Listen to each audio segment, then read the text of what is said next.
Welcome to Age-Friendly South Portland's Healthy Aging Seminar and discussion on Developing Strength and Balance to Overcome Everyday Challenges. Age-Friendly South Portland is a City Council designated committee and an AARP certified age-friendly community focused on developing programs and partnerships to help our residents thrive as they age. Since early 2020, Age-Friendly South Portland has collaborated with the Maine Council on Aging and many community partners to assess the needs of South Portland's older adult population. As an outcome of the project's initial phase, challenges with falls and fall-related risks were surfaced. In 2020 alone, nearly 1/4 of all emergency medical service calls reported by South Portland residents over 60 years of age were for fall-related incidences in private residences, with 66% of those calls reported by adults between the ages of 70 and 89 years. Accordingly, a decision was made by Age-Friendly South Portland to develop a citywide campaign intended to educate and establish awareness of falls-related prevention and intervention best practices, lessons learned, and available resources. On behalf of the Age-Friendly South Portland Committee, we are excited to share with you the following seminar and panel discussion among leaders in our community who are working to promote strength, balance, and activity as a way of helping older adults overcome risk of falling. Enjoy! Okay, so thanks for listening in advance to this talk. The talk is titled All About Balance. We're going to talk about balance, aging, and the transformative power of exercise. So welcome. I'm really excited to be here. This is something that's near and dear to me, and I appreciate your time in advance. So this presentation, I'm going to introduce myself here in a minute, but this is through the lens of a physical therapist. That's what I do all day long. And as you'll see at the end, the key to this is collaboration. So it's a lot bigger than any one healthcare provider or any one entity. So just keep that in mind when you're sort of going through piece by piece what I've got to share here coming up. So my name's Jason. I'm a physical therapist. I received my doctorate from the MGH Institute of Health Professions in Boston, and I did my training and clinical work in that partner's healthcare system. And the folks in the picture, I met my lovely wife, and now we've got 2 kids, and now we live in Maine. And my current role is I'm the director of the Maine Strong Balance Center. And we have an outlet or a location in Scarborough, but we're also really active in South Portland and Saco, and hopefully, to be determined, but hopefully coming there soon as well. But we do have community programs in both of those areas. So the South Portland community is something that is important to me, and I'm glad to help. So just a minute about the Balance Center. There'll be opportunity to sort of, learn more about this in the future, but I thought it might be helpful just to sort of tell a little bit about what I do day to day, just so you know where I'm coming from. So the Balance Center is an outpatient physical therapy clinic. And we do the regular physical therapy things. We take major insurances and we need physician's referral and this type of thing. But the things that sort of make the Balance Center special is that we give you our time. So you're one-on-one with an expert. And then we've got sort of a formula that we use to sort of really tackle this head on from a physical therapy standpoint. So part of that means that when someone comes through the door, we take quite a bit of measurement. We measure strength, balance, walking, and we use those measurements to make decisions about how to help somebody. And when we help somebody, that might mean that we're doing balance specific exercise, balancing on one leg or doing something interesting with walking. But just as often that means education. So half the time I would say is spent talking with folks about, do we need a cane? Do we need a walker? How do I get up off the floor? What should I do about my house? So I'm happy to sort of talk about that more later. But from a day-to-day basis, this is what I'm doing and where I'm coming from. And as part of that, I'm really glad to sort of collaborate in the community sense, because when you work in the field of balance, or if you're in outpatient physical therapy, it becomes really obvious how important the community is if you're going to be successful over the long term with people, patients, community members you really care about. So this is just a peek inside the Balance Center. This is someone learning to walk. We do use these harness suspension systems. We've got 3 of them in the clinic. This is someone working on their balance. We've got all sorts of fun obstacle courses like ladders, and we work on things like stairs and curbs. And we do have a pool as well that we use. So from that perspective, in terms of what I'm about to share from Balance, I wanted to sort of talk about the prevalence of falls and the cost of falls sort of right off the bat. So falls are a prevalent problem. The data on falls is that 1 in 3 folks, or some other things will say 1 in 4 folks over the age of 65 will experience a fall each year. And if you're over 80, you've got a 50-50 shot of falling each year. And the population of Mainers over the age of 65 is expected to double between the years of 2010 and 2030. So we're in the middle of this doubling event as we speak. So I think it's all sort of, we all really sort of accept that the state is getting older in general. So it's a really relevant problem to the state, and it's certainly a really relevant problem to South Portland as well. So as part of this project, quite a bit of data was collected about the age of folks in South Portland. So, there's thousands of folks in South Portland that would fit this criteria. So just from a prevalence standpoint, you could see how relevant that would be. And then there's also sort of the data that this group has collected about falls specific. So the point is, it's a nationwide problem, it's a statewide problem, and it's certainly a South Portland relevant problem. The other piece is cost. So obviously there's the human cost of, being someone who's living through a fall, which we'll talk about a bit later with a community member. But there's also sort of the financial cost. So when you start talking in the millions and the billions, it all sort of runs together to me. But something that I can understand and hopefully will translate is that a fall is a top 20 medical event. So it ranks up there with some of the big ones that you can think of from a health concern. The other data from the CDC is that the average fall with a hospitalization can cost in the neighborhood of $30,000. So there's an expense to it as well, which is borne out in the healthcare system and out of people's pockets in addition to that. So this is a slide I borrowed from a meeting that we went to in the state of Maine a few years ago about the problem of aging in the context of falling. And the general idea is, yes, falls are prevalent. Yes, falls cost a lot of money. But perhaps we should sort of reframe the way that we think about balance and the way that we think about falls. So instead of thinking about aging as something that's inevitable, the sense of fatalism that as we get older, there's nothing that can be done about balance, what we find to be true is there's actually quite a bit that can be done. So in other words, you can't stop certain degenerative changes as time goes on, but the idea that there's nothing that can be done is false. The other sort of reframe piece is that this is a problem for all of us. So a lot of times falls are thought of something that is someone else's problem. And the truth is, heaven willing, we're all going to live long enough to be in these categories of age. And it's going to be important to all of us to sort of, tackle this together. It's sort of a community problem. And certainly from a cost standpoint, that's where it becomes obvious to everyone that if we can save money for some people's healthcare, we can save money for all people's healthcare. So the general idea is I think there's this prevalent thinking in healthcare and in society in general that nothing can be done. And we'd like to sort of disrupt that a little bit. And these are different things that, the AARP has come up with, like disrupt aging or reframing aging. The idea being that there are things that are productive that we can do about this problem, as opposed to just sit back and measure how much it costs and how often it happens. So to sort of speak from a physical therapist standpoint, when I'm talking about what we can do about falls, it's going to boil down to a few things through my lens. But before we get there, I thought it would be important to talk a bit about balance and what it is exactly. Balance is essentially defined as your body's ability to integrate sensory input. So you're thinking of things like, what your skin is noticing from the ground as you're staying, or what your eyes are visually sort of recognizing in front of you, and producing some meaningful movement or sort of an output from that input with the goal of keeping your body centered over your feet. So there's certain data coming into the brain or body, and there's certain data coming out with movement, and it's trying to keep you upright.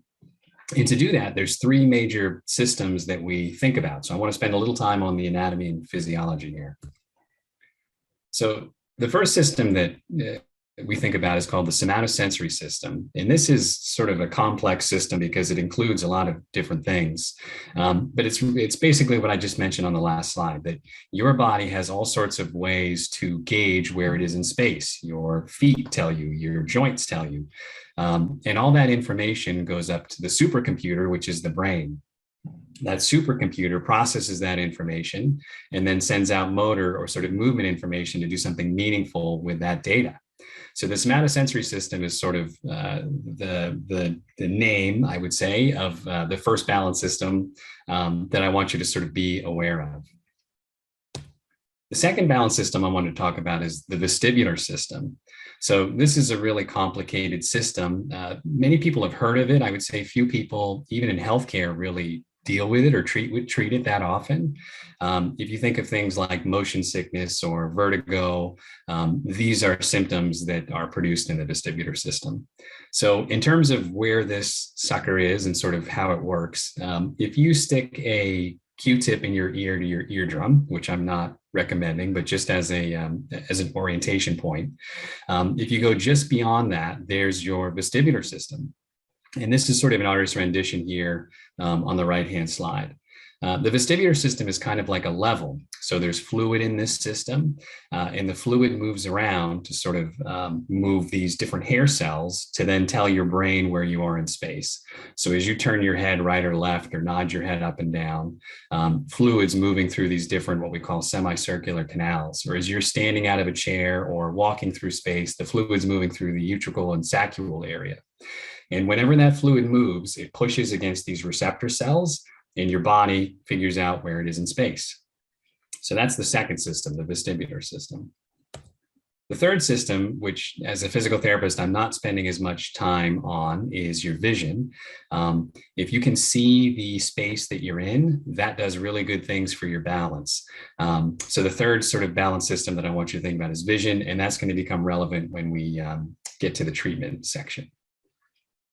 So with these three different systems, the general idea is they all change with aging. So in terms of why we have balance difficulties with aging, it's because these systems age. So all of the systems, your eyes, your inner ear, or your brain and your nervous system, they all change over time. And that's kind of a normal process. What is different from individual to individual is that the rate at which these change really varies. So for some people, it's just luck of the draw. For whatever reasons, they have more trouble with a certain balance system, and we're not really sure why. For others, there are these different disease processes that can sort of affect them. So from an eyesight standpoint, as an example, if someone has a cataract or a glaucoma, or if someone has neuropathy, that's going to affect how well the data coming into the somatosensory system is. Or if someone has some hypofunction or some difficulty with their vestibular system, that's going to affect their balance system differently. So the take-home point is that all the systems go through some changes, just like our whole body does, but that there can be individual reasons why certain people have changes that are more obvious or that are more problematic. So again, from a physical therapist standpoint, the good news is that despite all these changes, there's really no debating that you can do something to tune up your balance. And when I say tune up your balance, I'm talking about doing balance-specific exercises. And I'm talking about understanding what your risk factors are so that you can mitigate your risk. In other words, you can reduce your statistical odds of falling. And when we think about risk factors, there's two types. There's intrinsic, meaning they belong to me and my body. And there's extrinsic, which means it's sort of belonging to the environment that I'm in. So let's unpack that a little bit more. So in terms of balance and balance exercises, a lot of times we'll have folks who are referred to the Balance Center who maybe have been seeing a physical therapist elsewhere, and they want sort of our opinion on the case. And usually what I find is that they have done these brilliant, really good exercises, but the expectations have been off, or maybe the intensity of the exercises has been off. So what I want to sort of get across is that from a bird's eye view, on average, if you have an older adult who has not participated in balance-specific exercises, you can improve their fall risk and their performance on a certain battery of tests by somewhere from 25 to 40%. So this is sort of the data that we see in the literature. And we do track the data at the Balance Center, and it's sort of the aggregate in terms of how we're doing, and we can reproduce these results. So it's a really reasonable expectation that is both, undisputable from an evidence standpoint, and we do it all day long and have the data to sort of prove that too. The other piece is that it takes a long duration of time. So not only is it clear that you can make a change, but that it takes time. So one of the things that I'm also often consulting on is, gee, you've done some really great balance exercises, but did you know that it takes 50 hours of training to make those improvements that I've listed earlier? And 50 hours doesn't sound like much if you think of it as how many hours, someone works in a work week, but 50 hours is a whole lot of time. If you think about doing an hour of balance training a week, you've got a year of training to get to that 50 hours. So there's a lot of investment that's required to make a modest amount of change. The other key that I really see from a balance standpoint is that intensity is so important. The exercise has to be moderate to high intensity. So a lot of times I'll have someone come into the clinic and they're doing a really nice balance exercise, but the intensity just needs to be turned up. And the analogy I'll use a lot is, weightlifting. If I'm a weightlifter who wants to get a bigger bicep muscle and I pick up a 5-pound weight, I might not get any stronger, but if I pick up the 25-pound weight, that muscle is going to change. The same is true for the neurological systems, these different balance systems. If you provoke them repeatedly in ways that are intense enough, they'll change. There's a few different exercises that you can do. And if you wanted to, as a participant, pause the slide and take a closer look at it, you could. Just briefly, if I see someone has trouble with their somatosensory system, so I've done some testing and I've decided that this is a system I need to invest in, what I'll usually do is I'll pick a balance position, and the balance positions are shown by those different feet on the slide. And basically what I'm trying to do is pick a balance position that's a challenge, but not a struggle. And then I'm having them repeat that or sort of fight with that, or sometimes I'll say do battle with that position over about a minute or so. And then I'll have them switch feet, switch sides, and sort of try it again. And as simple as that type of exercise seems, if you're doing an exercise that's a challenge, you can't quite do it for the whole 60 seconds, but you can do it for 10 seconds and then you reset and you do it for 10 more seconds. This is what would qualify as that moderate to high intensity balance specific training. As an example of what type of balance exercise I might give to someone who I identify has a vestibular issue, if we go back to those 3 big balance systems, a lot of times what I'll do to put pressure on the vestibular system is start taking other systems away. So as an example, if you change your foot position, you're putting pressure on the somatosensory system, as we sort of discussed a minute ago. If I then have you close your eyes, now I've taken away your vision. So now there's a lot of pressure on the vestibular system. And by golly, if you're in a balanced position with your eyes closed and you start turning your head around, that's one of the most difficult balancing sort of acts you can do, because all of your systems are having some disruption that makes it hard to do.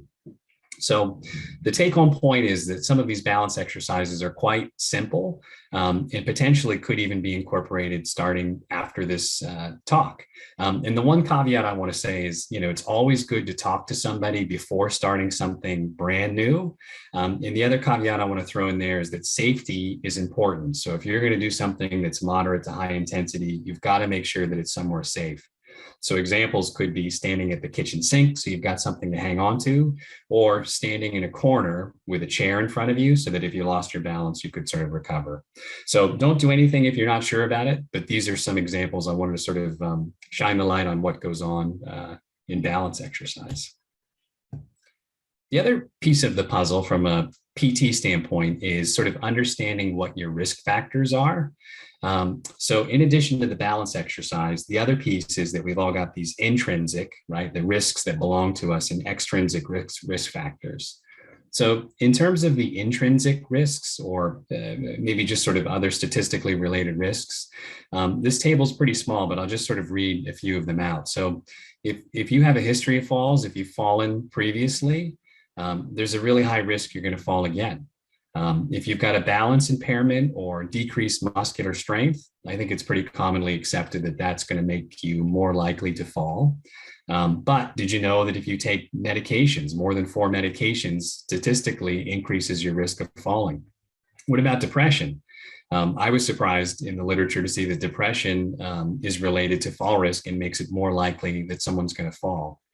So my point is that there's a number of factors And some of them are fixed. Maybe all the medications you're taking, you need them to sort of make sure that you stay healthy. But some of the factors might not be. So one of the factors that might not be fixed is maybe the vision. So if you have poor vision, your risk of falling goes up. Have you had that cataract treated? Have you had your vision checked? And the way to think about it is we've all got some risk with aging, but we have some agency to do something from a statistical, tangible standpoint by crossing off some of these risk factors. The slide I jumped over is another one that's a bit daunting in that it's going to be hard to sort of figure out what your risk factors are by yourself.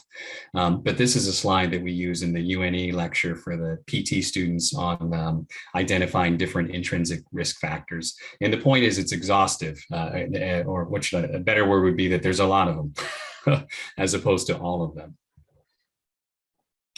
The other piece of that is what we call extrinsic risks. So this is something we're going to talk about in the panel quite a bit coming up.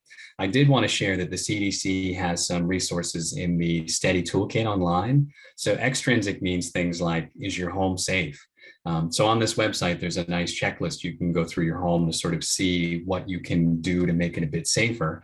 And even though that seems really like routine, sort of vanilla advice, it's a profound impact on falls because falls are even more likely due to extrinsic risk factors as opposed to intrinsic ones. So lighting is an example. If someone changes some lighting in their home so that they can see better, that may have a more profound impact on your balance and your fall risk than standing on one leg, twice a day for a year. In other words, the extrinsic factors really, truly matter.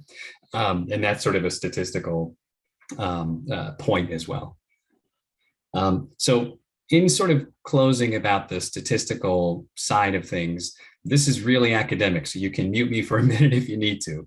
But the way I would think about it is that everyone has what we would call a pre-test probability. So a pre-test probability means that just based on our age, we have a certain likelihood of falling, or just based on our disease processes that we have, like diabetes as an example. There's a certain sort of number or likelihood that we have as falling.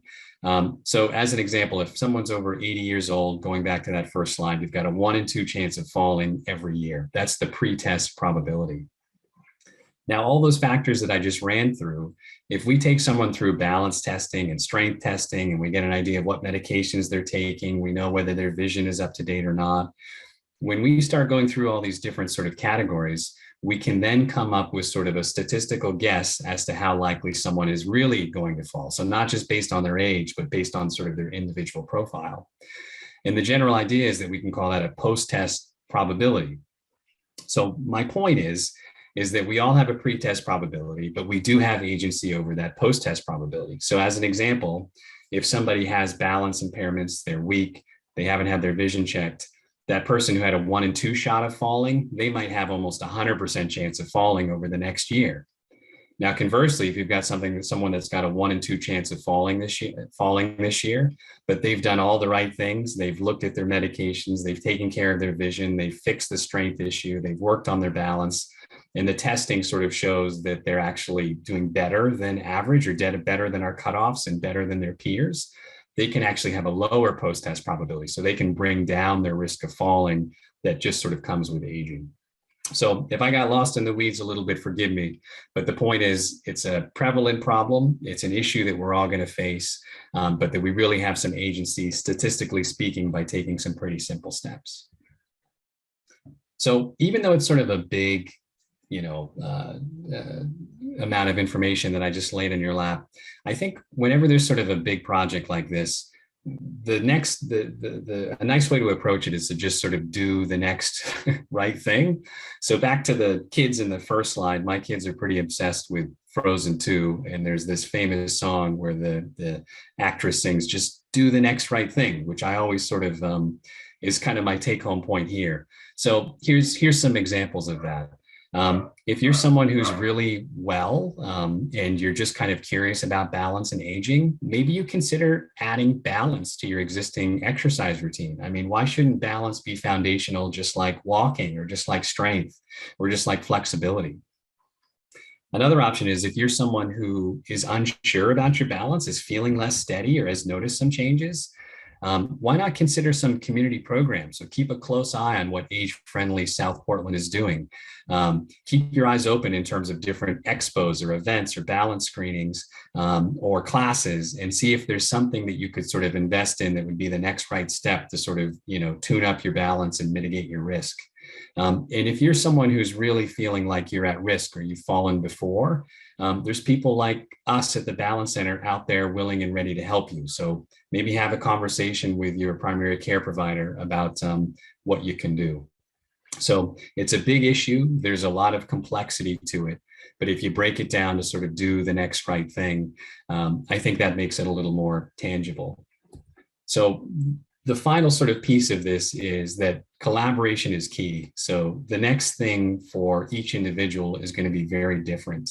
And to sort of tackle this issue together for South Portland, it's going to take a lot of people doing different things. So there's certain things that I do well as a physical therapist. There's certain things that the Balance Center does well as a physical therapy clinic, but it's not going to meet everybody's needs on a community level. So I'm really looking forward to sort of speaking with the panel upcoming to discuss how we can all invest in balance in Falls and South Portland together. And collaboration is key.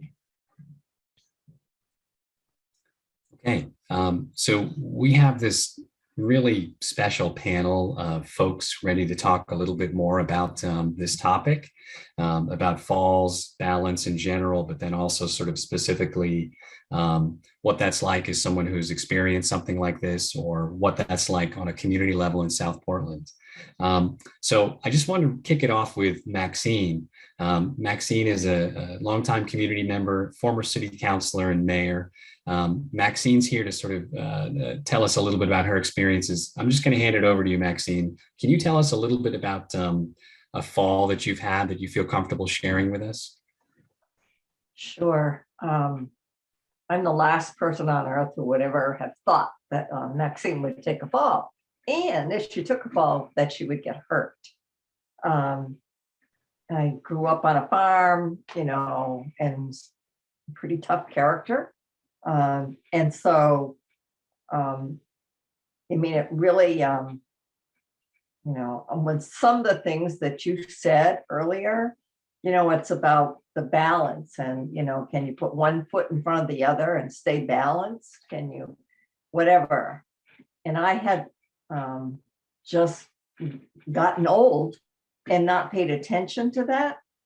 And so I probably, of all the people, I'm also a beekeeper, which has its pluses and minuses, because the truth is you're generally carrying some pretty heavy boxes of bees around and whatnot. And probably one of the worst falls I ever took, I was trying to carry two big wooden bee boxes down a steep hill and could not see literally my feet because the boxes were too high, which is a lesson in itself.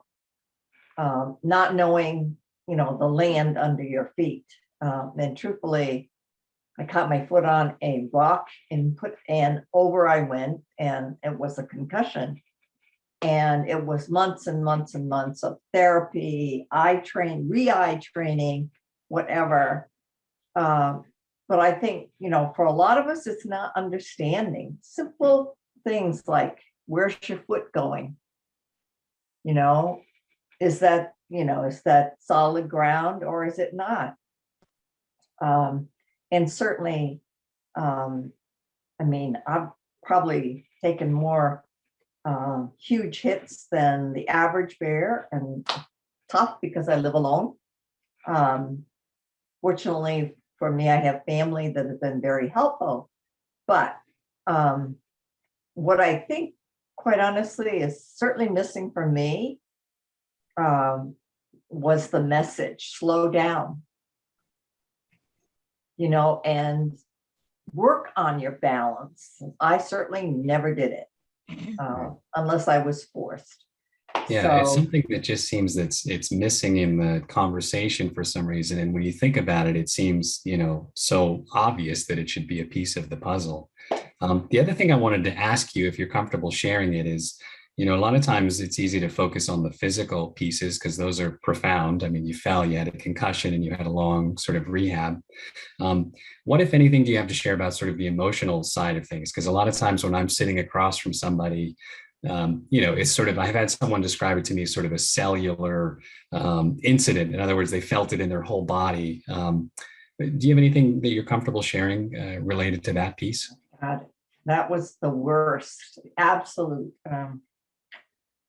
And I say this because I hit my forehead and really did not realize how badly I was hurt. I knew I actually got in the car and I drove home, and it was a pretty good drive.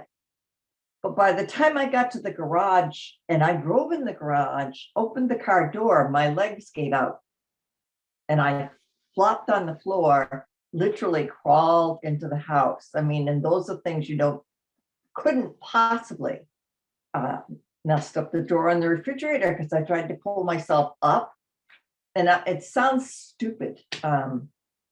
But I mean, it was like your worst. I could not get up. Finally, I got a phone and called somebody to come help me get up. And those are the kinds of things. But I mean, just that I risked somebody else's life. I got in a car. I drove on the highway, you know, and did not realize. So I'm just simply saying, you don't know. Right. I really appreciate you sharing those details because I think, you know, a lot of times, like as a healthcare person, I'll see a fall history in someone's chart, or someone will be sitting across from me and sort of saying that they've fallen.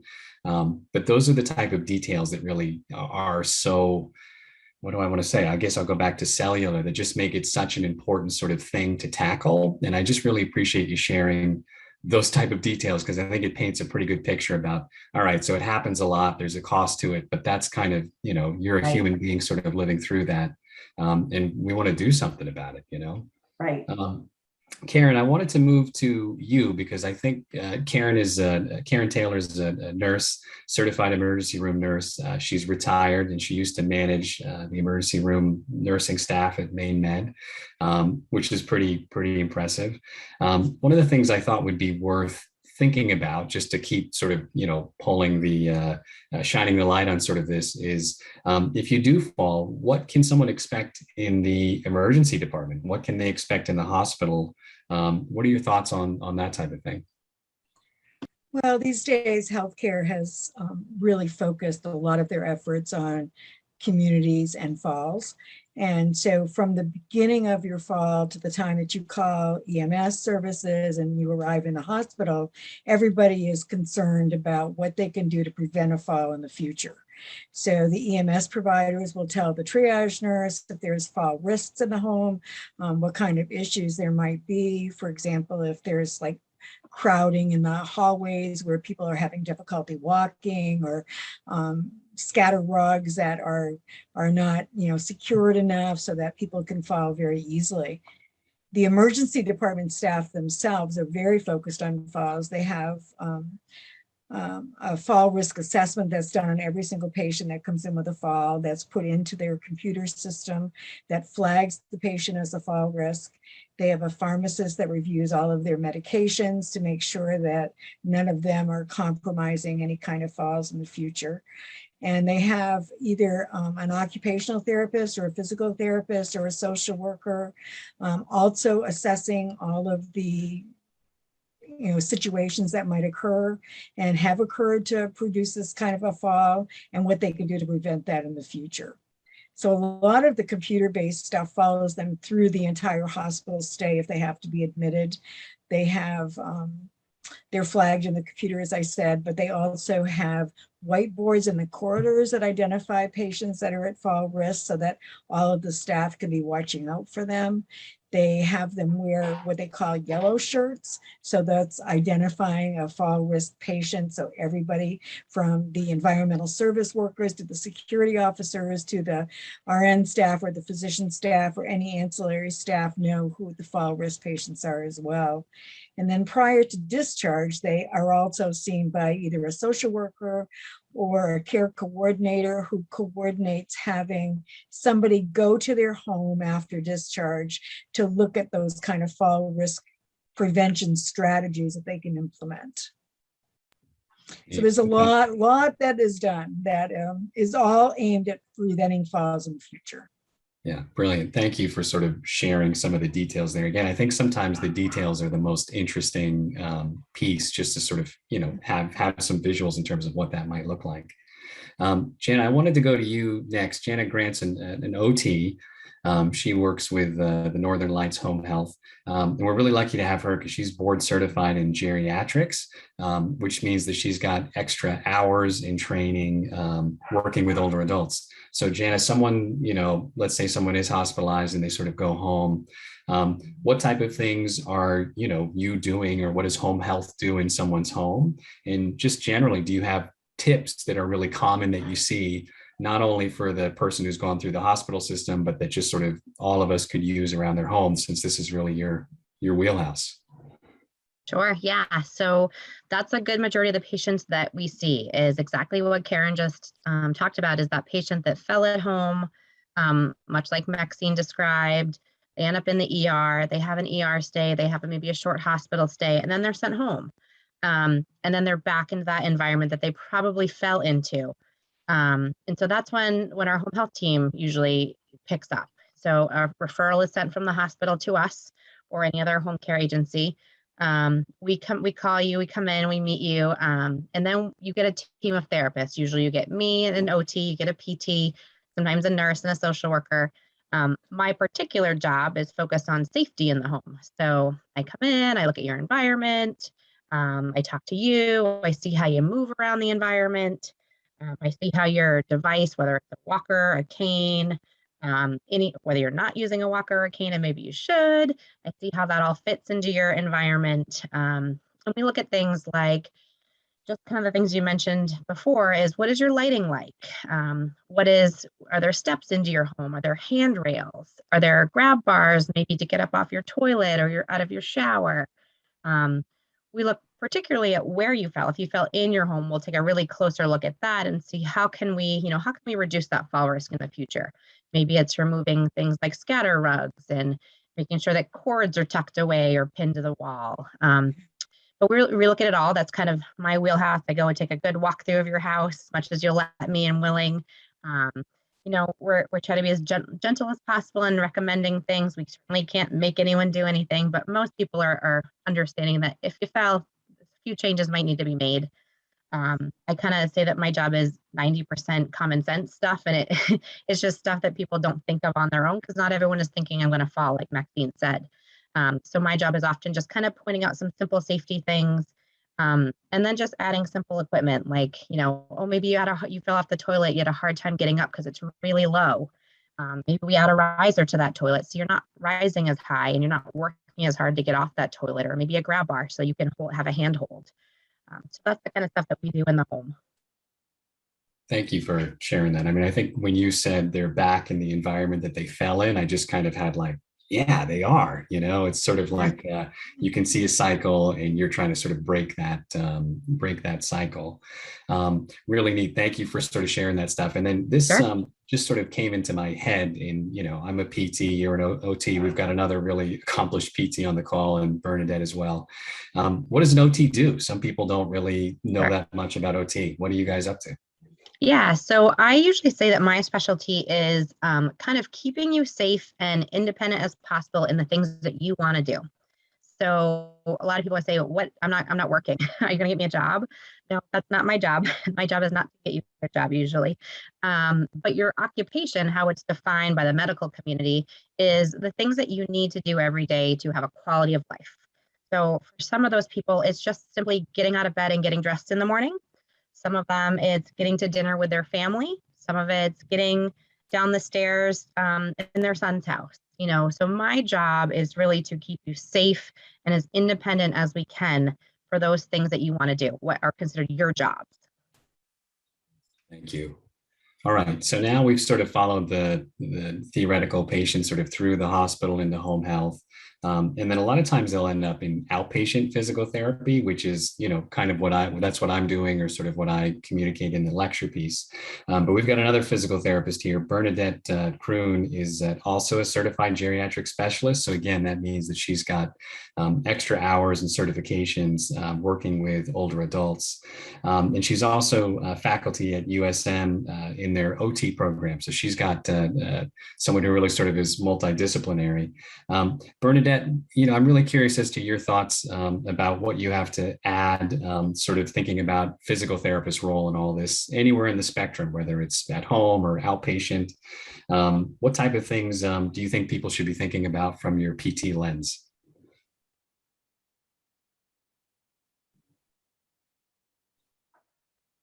And Bernadette, I think you're muted. So thank you. Yes, for me, it's very important for people to realize that it's multifactorial. So there are things that you have control over and things that you have very little control over. And then kind of reviewing the list of areas that they have some control over.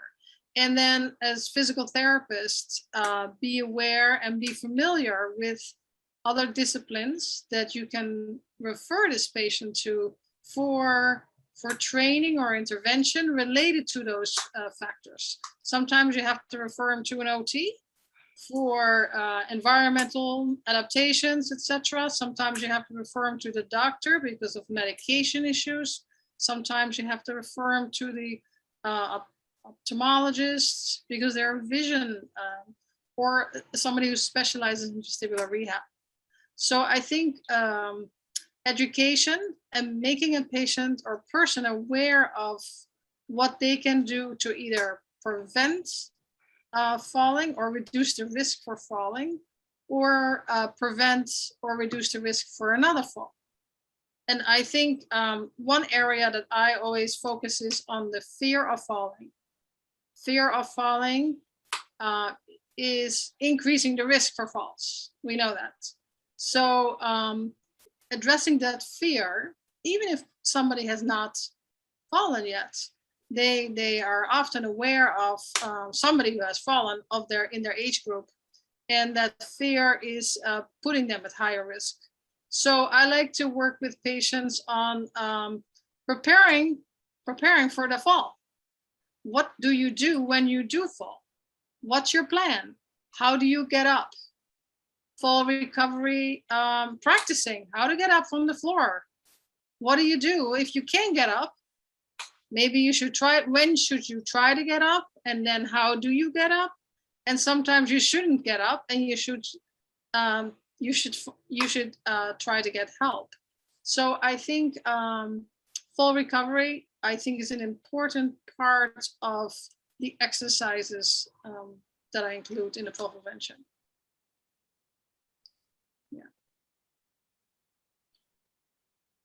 Sorry, my mouse got stuck. I couldn't agree more. I'm sitting here and my head's getting sore. I mean, I think, when you're a physical therapist working in, balance or falls prevention, half of it is outsourcing to sort of, mitigate these risks, as you mentioned.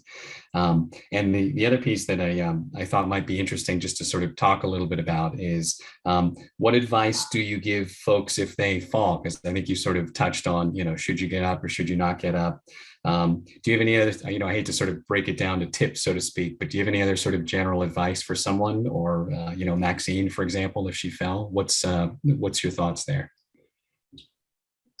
Well, for somebody like Maxine, who has fallen in the past, I would ask if she had made any changes related to being able to call for help. So when she goes out of the house, or when she's in the house, does she have places where she can maybe get to call for help?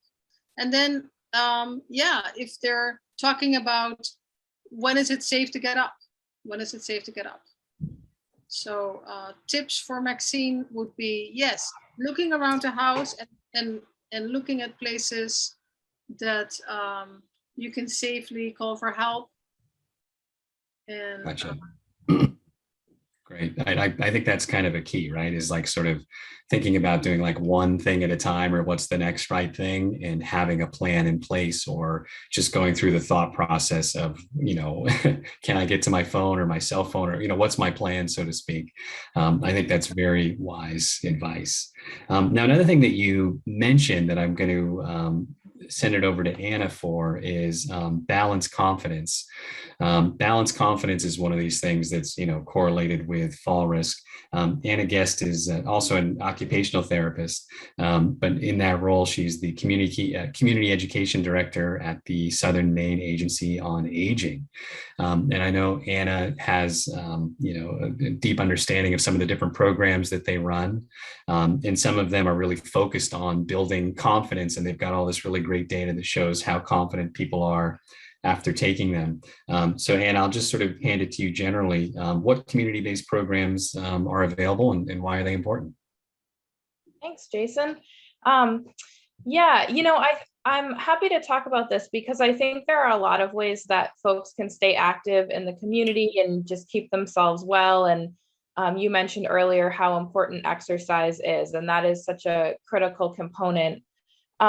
And what I want to talk about a little bit more are these evidence-based programs that we offer through the Southern Maine Agency on Aging. And what's a little bit different about an evidence-based program like a Matter of Balance or Tai Chi for Health and Balance, both are programs that we offer and you may have heard of, is that they do have some proven outcomes a lot of times around helping people be more comfortable being more physically active, helping people feel like they're in more control of being able to prevent a fall. And to Bernadette's point, that's so important because fear of falling is a risk factor for falling. And so if we can reduce that for ourselves, we are less likely to fall again. But there are some really wonderful components of these community-based programs. I'm such a proponent because I think that they bring people together who have been going through a fear or a concern about falling or balance. And people oftentimes feel really alone in that. They're afraid to talk about it.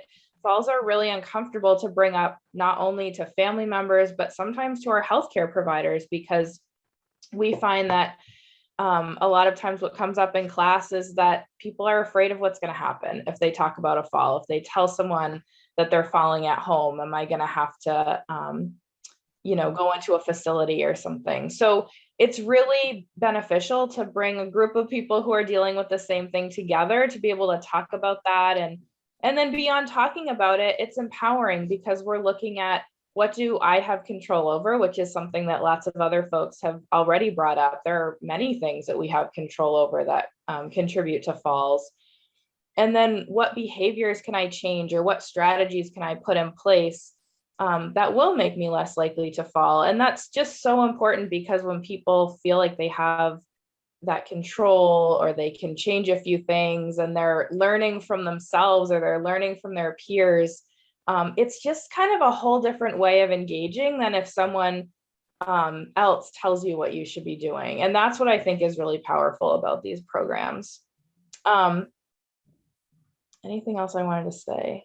Yeah, the other thing that we sometimes talk about in these classes is just putting a plan in place before a fall happens. So of course we want to prevent them, but to Bernadette's point, sometimes falls do happen. And if you need help, you want to be able to get it as quickly and easily as possible, or you want to know how to get yourself up from the floor. And these are things that we talk about in those programs as well.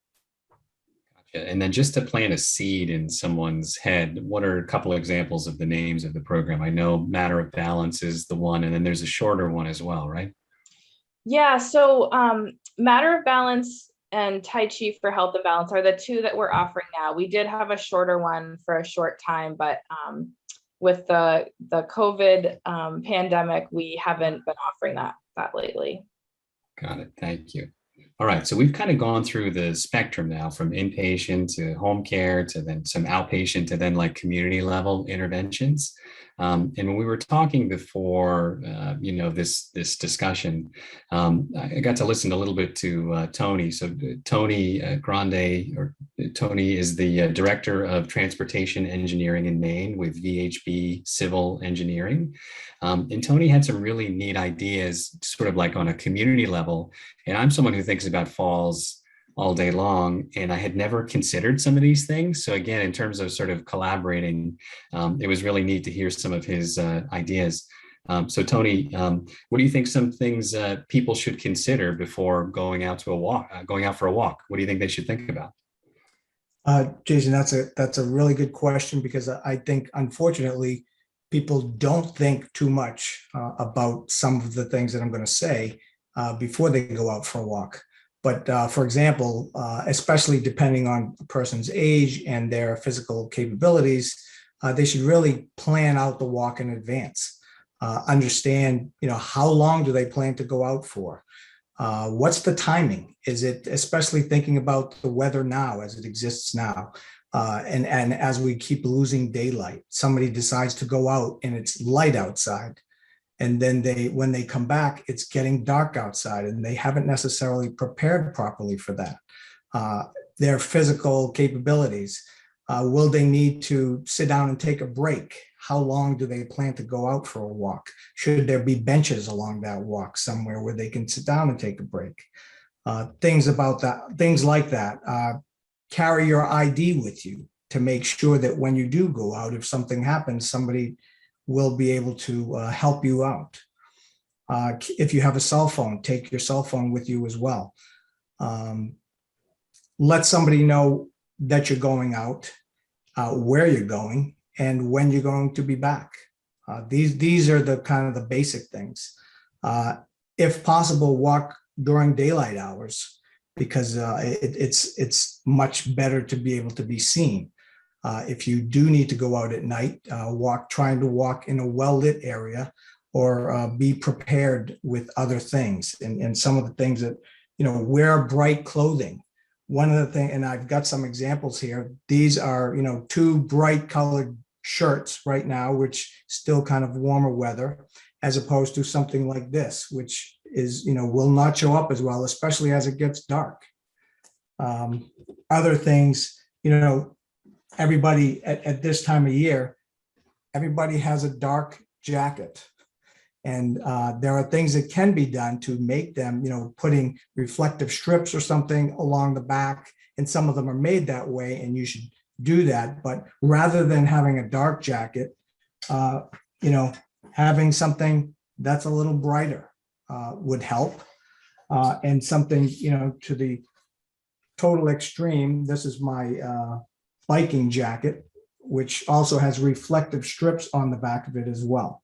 So these are just, things to be prepared for. And also things that you could do is these reflective strips, which Maine DOT has available, and I have a bunch of as part of working on the Heads Up program. And these are just slap bands. You just kind of put it around your wrist, and it helps at night to reflect headlights as you're walking.